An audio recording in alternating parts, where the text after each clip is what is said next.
কাশ্মীরের জঙ্গি হানায় মৃত বিতান, আর বাড়ি ফেরা হবে না কখনো। তাই শোকের ছায়া বৈষ্ণব ঘাটায়। ১.৫ বছর পর আমেরিকা থেকে কলকাতায় ফিরেছিলেন।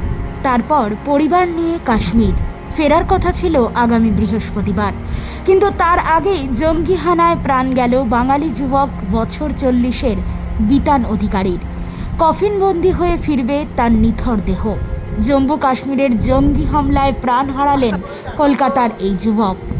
খবর পেয়ে মঙ্গলবার রাতে বিতানের স্ত্রী সোহিনীকে ফোন করেন মুখ্যমন্ত্রী মমতা বন্দ্যোপাধ্যায়। পরিবারের পাশে থাকার আশ্বাস দিয়েছেন তিনি। ইতিমধ্যেই মন্ত্রী অরূপ বিশ্বাসও বিতানের বাড়ি গিয়ে মৃতের পরিবারের অন্যান্য সদস্যের সঙ্গে দেখা করেন।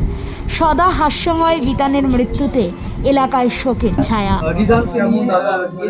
আমি ওর মামার ছেলে এবং তাদের বাড়ি বৈষ্ণবঘাটা এলাকাতে কলকাতার সেই পরিবারটি তারা ১৬ তারিখ রওনা হন কাশ্মীরে।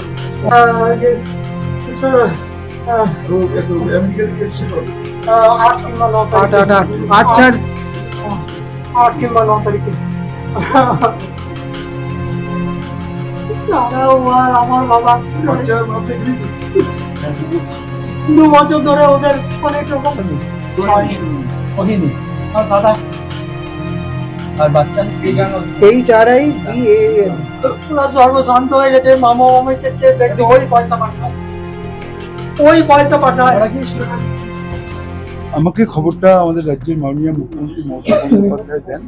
আমি খবর পেয়েই আমাদের স্থানীয় পৌর প্রতিনিধি প্রসেনজিৎ দাস সঙ্গে নিয়ে আমরা চলে আসি, ওনার সঙ্গে কথা বলি। তারপরে আমি ওনার স্ত্রীর সঙ্গেও কথা বলেছি। আমরা জানতাম ইনজিওর, পরে ওনার স্ত্রী বললেন যে মারা গেছে। পরবর্তীকালে মাননীয় মুখ্যমন্ত্রী ওনার স্ত্রীর সঙ্গে কথা বলেছেন। আমাদের হোম ডিপার্টমেন্ট, আমাদের দিল্লি আরসি অফিস পুরোটাই করছেন মাননীয় মুখ্যমন্ত্রী নির্দেশে, এবং তিনি নিজেই দিল্লি আরসি অফিস পুরোটাই মনিটরিং করছেন। এই মুহূর্তে ওনার স্ত্রী বা বাচ্চা তারা কোথায় আছেন, তারা কথা ডিটেলস জানিয়েছে দাদা এখন এই মুহূর্তে পেহেলগাঁও থেকে শ্রীনগরের দিকে মুভ করেছেন।